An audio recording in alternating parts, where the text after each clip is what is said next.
Hello, hello, hello. Good morning, good afternoon, good evening sa ating lahat dyan. Nako, kumusta na naman po ang lahat mga friends? Sana po ay we are all doing good. Ano po?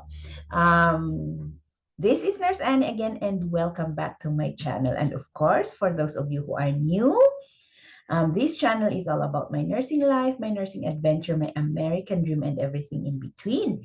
So if you want to be inspired, motivated, or just want to be entertained, then don't forget to hit that subscribe button and connect with us. Naku, ayan na naman. Naku, pero kumusta na naman po tayo mga friends? Naku, medyo mainit ngayon ang panahon. Summer na summer. Naku, I can feel it. Paglabas mo pa lang sa pintuan, ayan, nako, after a few minutes, pagpapawisan ka na. Pero maganda yon. Mas gusto ko, pinakagusto kong season is summer actually. Gusto kong lumabas, mga ganyan, kahit nanlilimahin na sa hindi naman. Masakit yung yung araw, but it's okay. But anyway, kumusta po tayong lahat dyan? Today, ano pong pag-uusapan natin ngayon? Today po is mag-Q&A po ulit tayo. Parang nung March pa yata ang huli kong Q&A. So today, we will be reading and answering questions na naman na na-raise sa iba't ibang social media platforms. Okay? Kasi ang tagal ko na naman, yung mga hindi ko nasagot po, pasensya. Kasi gagawa naman po talaga ako at gagawa ng Q&A, but it will just take some time. Medyo hindi ako nakakagawa ng mga videos lately, pero siguro pag i-upload ko to, pangalawa na to. Okay? So anyway, Hi guys, patay tayo dyan. this is me, Hazel. Okay? Alam ko na. Good. Anyway, ayan nga, mag-Q&A po tayo ulit ngayong araw. So if you are interested on this topic, then keep on watching.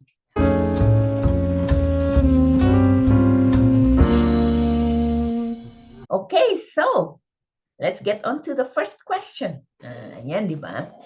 Unang katanungan po, hindi na ako magbabanggit ng mga names. Hello ma'am, I need your insights about me and my son plan to move in US next year since I'm a single mother. What is this? Is it okay na isama ko siya or ako muna? Worried ako wala siya kasama if working ako since 9-year-old na siya. Thanks. Ang daming nagtatanong ng mga single mom, siguro dahil relate ako. Single mom, kaya sa akin sila nagtatanong. But it's okay, 9 years old, medyo kailangan pa yan ng tagabantay. Hindi ko, I actually cannot, tell you what to do. Of course, we have to weigh the pros and cons. Lalo kapag wala kayong mga kilala sa mga pupuntahan ninyong lugar. Some are just very fortunate na sa pupuntahan nilang mga lugar, maraming mga Pinoy.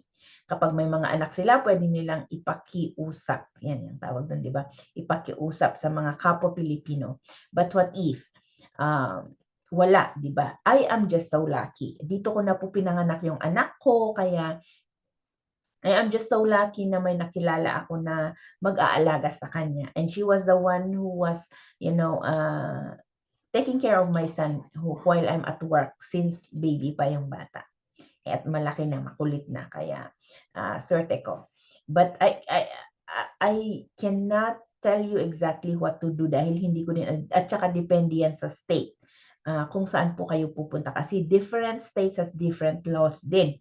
Kung ilang taon ang bata para pwede mo silang iwanan mag-isa sa bahay. And it depends on their age.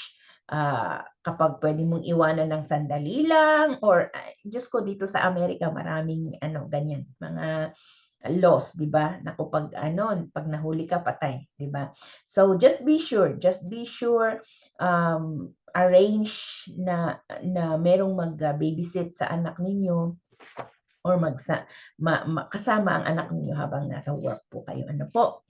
Hello, Miss Annie. I'm a native of Fayetteville and somehow your video popped up in my YouTube feed. Thank you for being so complimentary of Fayetteville and VGA. Village Gate daw. I have a few questions.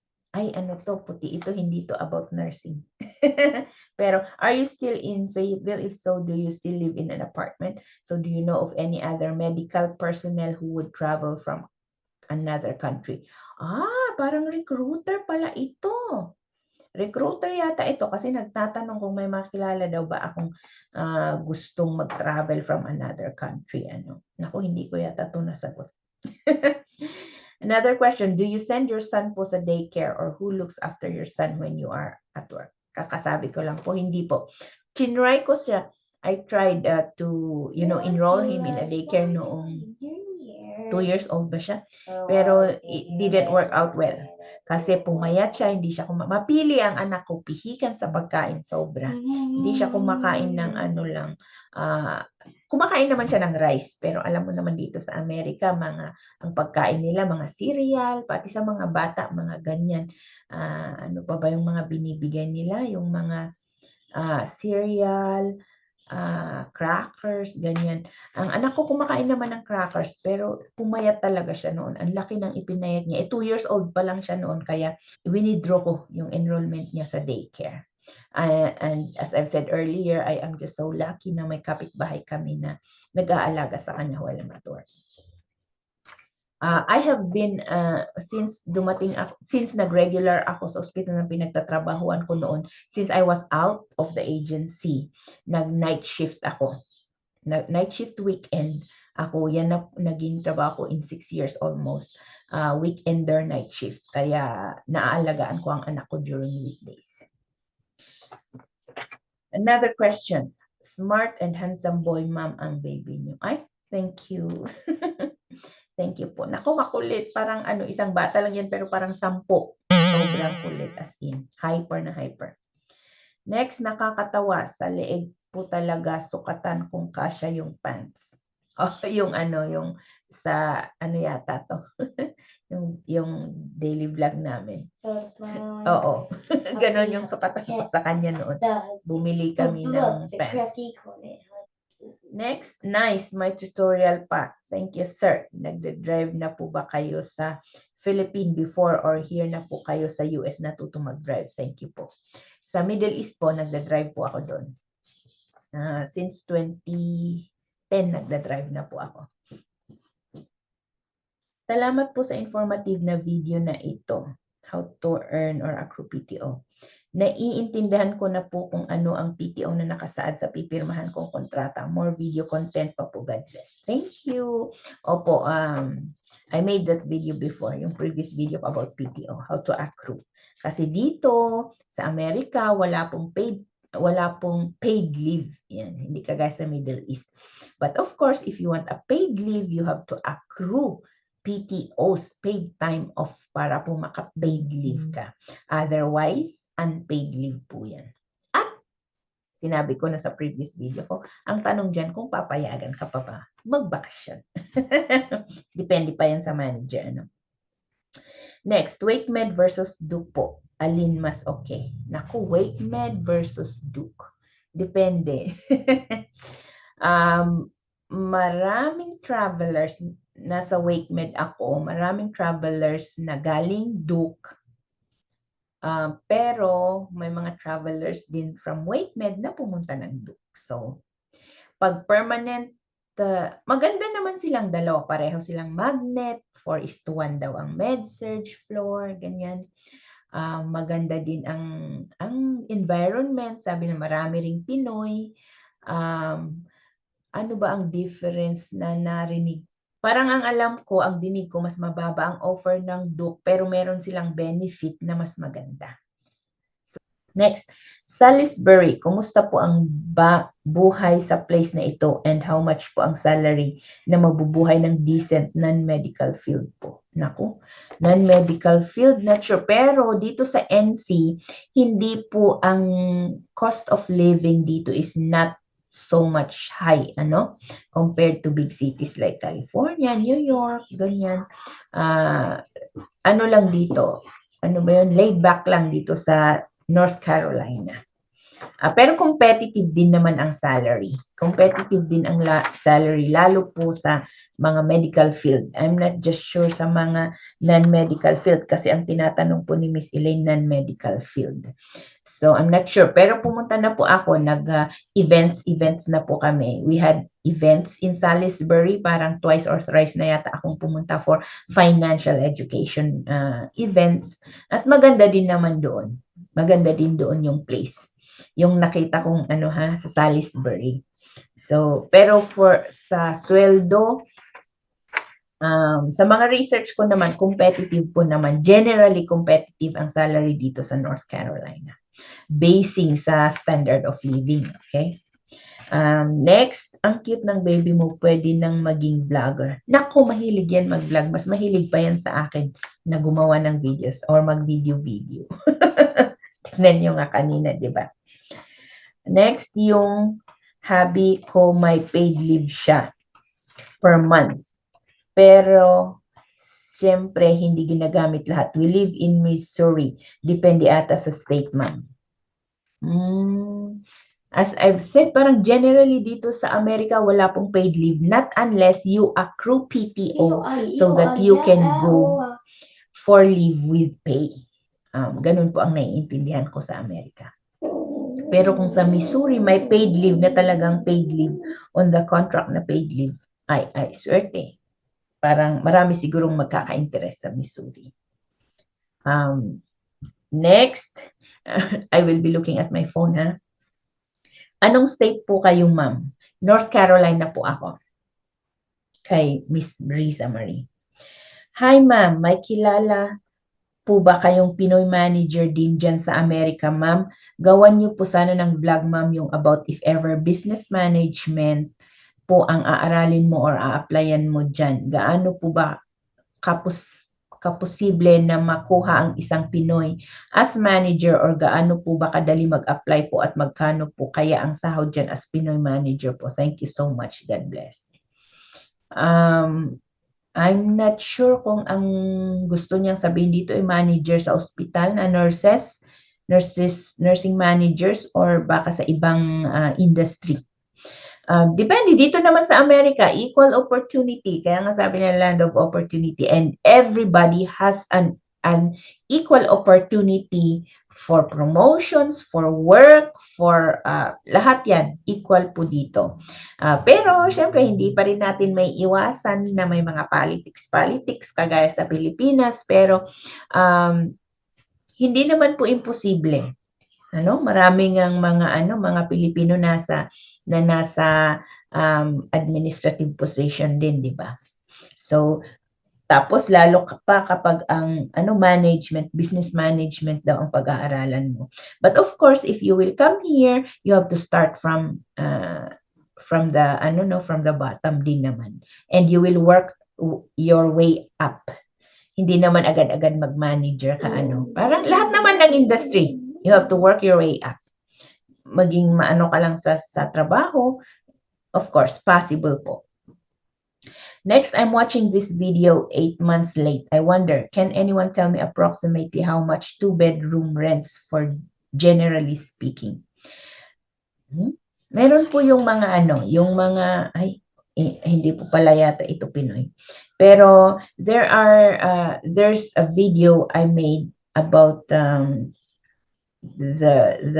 some of the apartments here around Fayetteville. At in the description box I think I've written there the prices of the different units they have. Mga 2-bedroom apartments dito, mga 1+1, 3, 1, 2, ganyan ang alam ko. Sa VG, sa Village Gate Apartments, mga ganyan yata ang prices. Nurse Annie, sa Rachel Allen po ako nag-review for my NCLEX. Nandito po ako sa New Zealand but I availed the final coaching 2 weeks with them. Nag-share lang po siya. Nurse Allen daw.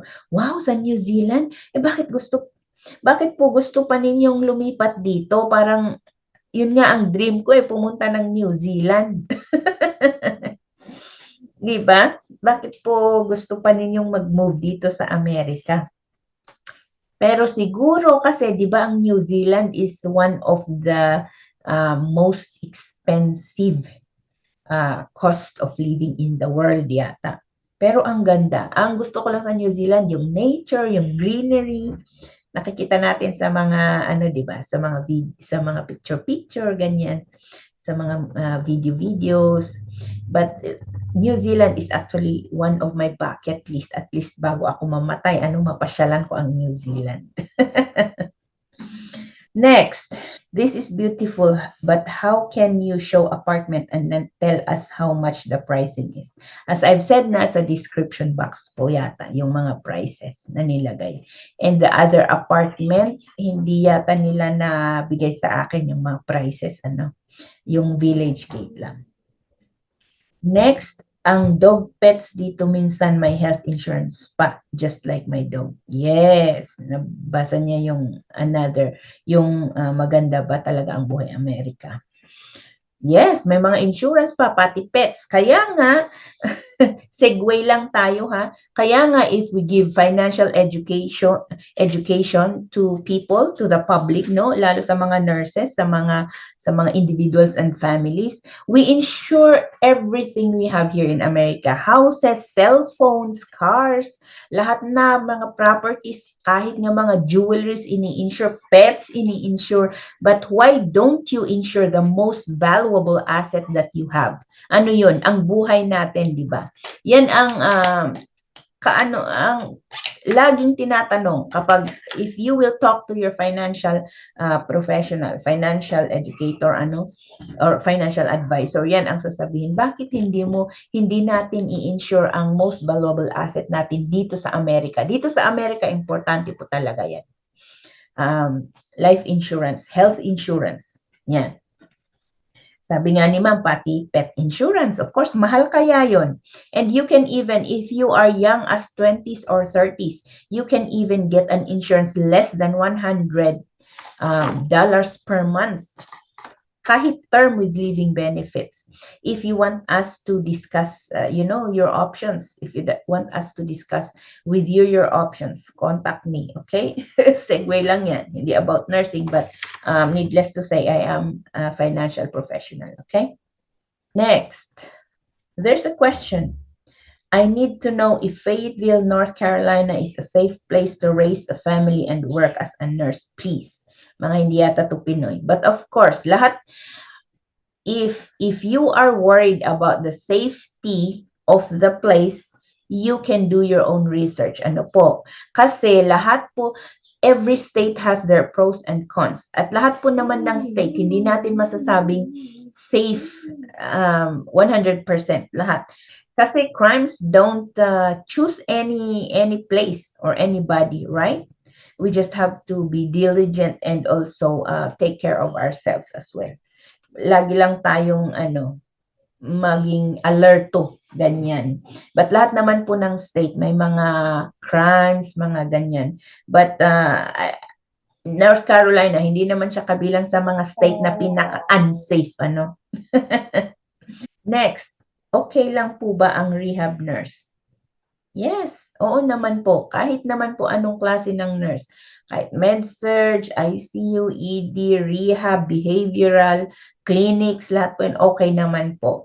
Siyempre, magkakaiba ng salary, ng pay, depending sa hospital, sa state, sa experience mo, sa educational background mo, pero okay naman po lahat yan. Basta po yun ang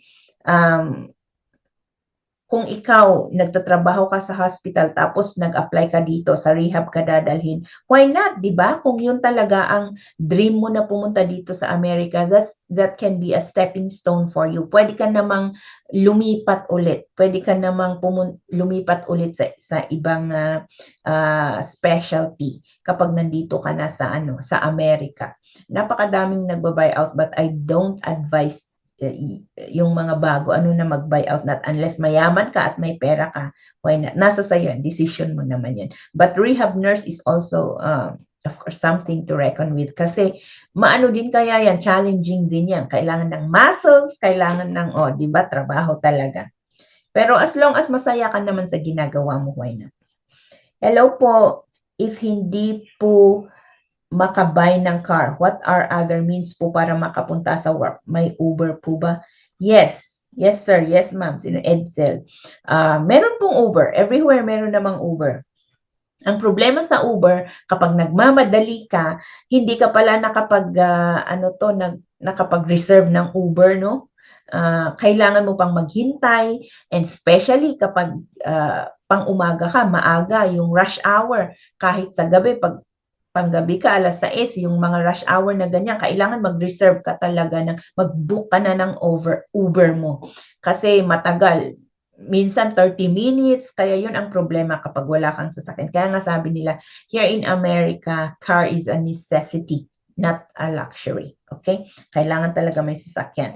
Kung hindi ka pa naman makabay ng car, hindi naman kasi kailangan, kapag bago ka, advice nga nila, hindi naman kasi kailangan brand new. Pwede kang bumili ng mga second hand. Yung mga second hand na sasakyan na mas mura na pwede mong i-finance. Okay? Pero ang tanong mo is Uber, of course. Merong ma-Uber. Yun nga lang ang disadvantage as I've told you earlier. Which city po, ma'am? Expectations versus reality. Sa North Carolina po ako. If you are NCLEX passer pero wala kang hospital experience, tapos 50s na, mahirap ba makapasok sa hospital? Thank you po sa sagot. Hindi, kahit 50s, 60s, tinatanggap po dito, ma'am. Next question. Hello, Nurse Annie. Sana mapansin mo me. Ask sana ako ng help. I will be flying with my 2 kids, 6 and 11, to US. May setback lang po husband. No family po kami sa US. I would like to ask, ano po ginawa nyo? I mean, anong mga paraan ginawa nyo habang nag-work at alaga po kay baby? Again, I was just so lucky na may kapitbahay kaming nag-aalaga sa anak ko while I go to work. Kaya naman, sa kulit ng anak ko, Diyos ko.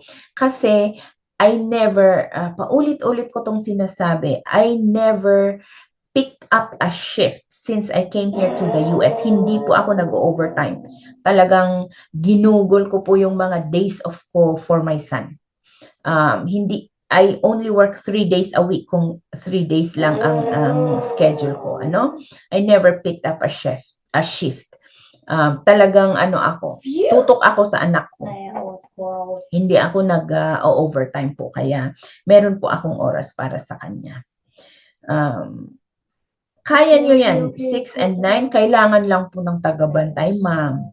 Kasi hindi po pwedeng iwanan natin yung mga bata na sila lang. Kung sana teenager na yung isa o kaya medyo 16, 17, ganyan, pwede na po silang maiwan dalawa kahit 6 years old yung isa, but kailangan pa din po. Kung saan po kayo pupunta na state, siguro may mga Pinoy or at least arrange something na may makakasama sila while you go to work. Yung iba kasi, nauuna sila dito, kung yung talagang mga single mom, nauuna sila dito, tapos itignan nila yung situation, kung kakayanin ba nila. Then, kukunin nila yung parents nila para tagabantay pag kukunin din nila yung mga anak. Otherwise, they will still stay there until such time na makapag-adjust yung nurse, makapag-figure out kung anong gagawin niya sa childcare or sinong magbabantay sa mga anak niya, tapos dadalhin niya sila. Ganyan ang mga arrangements dito. Kasi mahirap po talaga kapag, lalo at dalawa po yung anak ninyo, ma'am, mahirap po talaga. You have to, arrange somebody to stay with them. Next, baka po, ma'am, may insights kayo sa possible kung gagawin. Dalhin mga bata, iuwi pag nakuha na green card nila. Downside, walang magbabantay sa kanila. Wala po kaming relatives sa US. Magastos.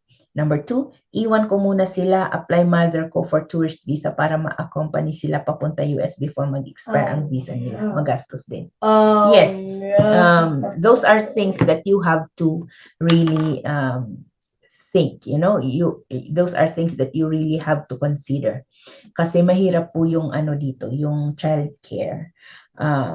At saka, advice lang po kapag kahit na i-apply ninyo ng tourist visa ang mother, medyo matatagalan din po yan kapag iiwan nyo yung mga bata. At least expect that you will not be with your kids for a little longer, hanggang ma-approve or ma-approvean ang application mo for tourist visa for your mom.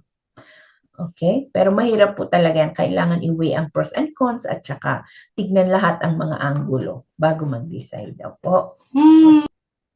Next question. Hello po, Ma'am Annie. I'm watching your videos po. We are planning to move po. Kamusta po ang schools dyan sa NC? Meron po akong middle school na mag-high school next year.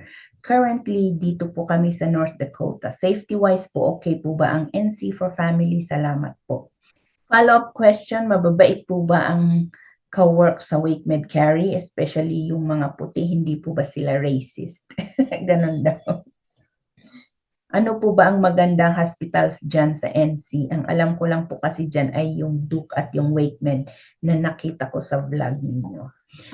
Meron din po, merong UNC, yan, depende po kung saang part ng NC, pero kapag malapit dito sa Fayetteville and the Triangle area, yan, Wake Med, Duke, UNC,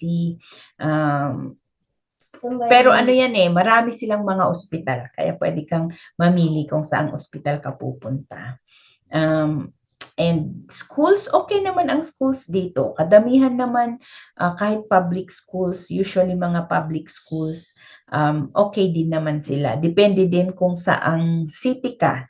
Kasi yung government po, yung state po ang magsasabi kung saan pong school mo i-enroll ang anak mo. Not unless yung gusto mong pumunta sa private school, yan, sa private school, ikaw mamimili.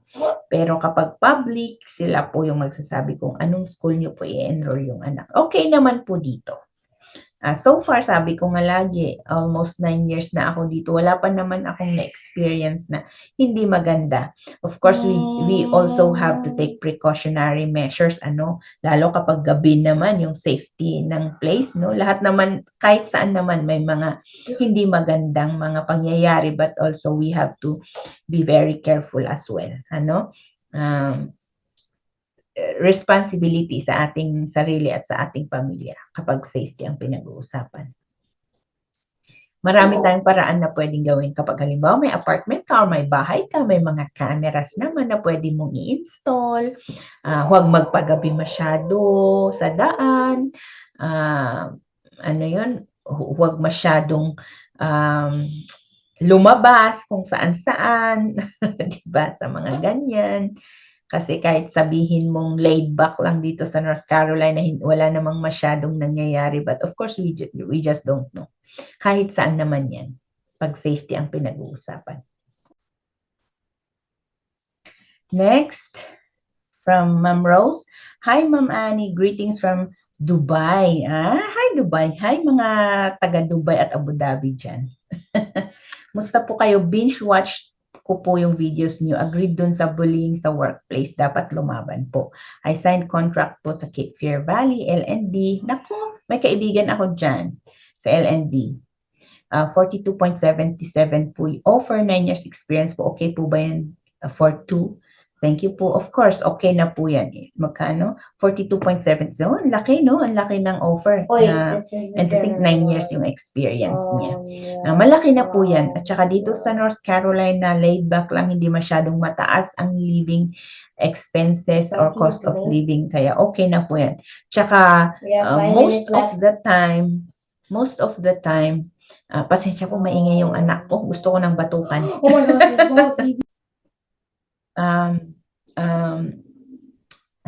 Nawala na tuloy ako. Magulo yung anak ko dito. 42.77. Yes, mataas na po yan. Sabi ko nga dito sa North Carolina, the cost of living is not too high. Kaya, depende din kung magastos ka o baka yung mga high-end kasi yung mga binibili mo. Gusto mo yung mga organic na mga bilihin o kaya yung mga mamahalin. Ayan. Siyempre, kailangan pa din nating mag-budget. Kaya yan, kayang-kaya. Kadamihan po sa mga pumupunta dito ang nakasulat sa kontrata, may additional pa yan pagpunta nila dito. And of course, after ng contract mo, may increase pa yan. Lalo kapag direct hire kayo, merong increase yan kapag sa Cape Fear Valley. Although maliit ang increase ng Cape Fear Valley, but every year meron po yan. Ganyan ang mga naririnig ko sa mga bago. Usually, pagdating nila dito, may dagdag ang sahod. And of course, dahil direct hire kayo, kasama kayo sa increase every year. Ganyan, pwede kang mag-overtime. Malaki na po yung, kung sa akin, malaki na po yung 42.77. Naku, napahaba na naman po yung video na ito. Diyos ko, sa susunod na naman po, okay? Sana yung mga nagtanong sa akin sa Facebook, sa Messenger, sa YouTube, sana nasagot ko po yung mga katanungan ninyo. Pero kapag yung mga nagtatanong po na hindi ko nasasagot, baka nakakaligtaan ko lang po, you can always ask me again, okay? Para makita ko ulit. Kasi minsan natatabunan na po. Pasensya na po, medyo, alam niyo na, full-time mom, full-time nurse, nako, full-time financial educator, nagvo-vlog pa, ayan, para po sa inyo ito mga friends. Okay, huwag po kayong mag-atubili na magtanong po sa akin. And I will respond as much as, as possible, nire-respond ko po agad-agad pag nababasa ko po yung mga messages ninyo. Ano po? But anyway, thank you once again, friends, for watching this video. Sana po ay nakatulong ulit. And again, for those of you who have not yet subscribed, please do so. Hit that subscribe button and connect with us. At saka yung mga link po ng other social media platforms ko nasa description box. Sana po ay makapag-connect naman po tayo. Thank you once again, friends, and see you again on my next video. Okay? Bye-bye.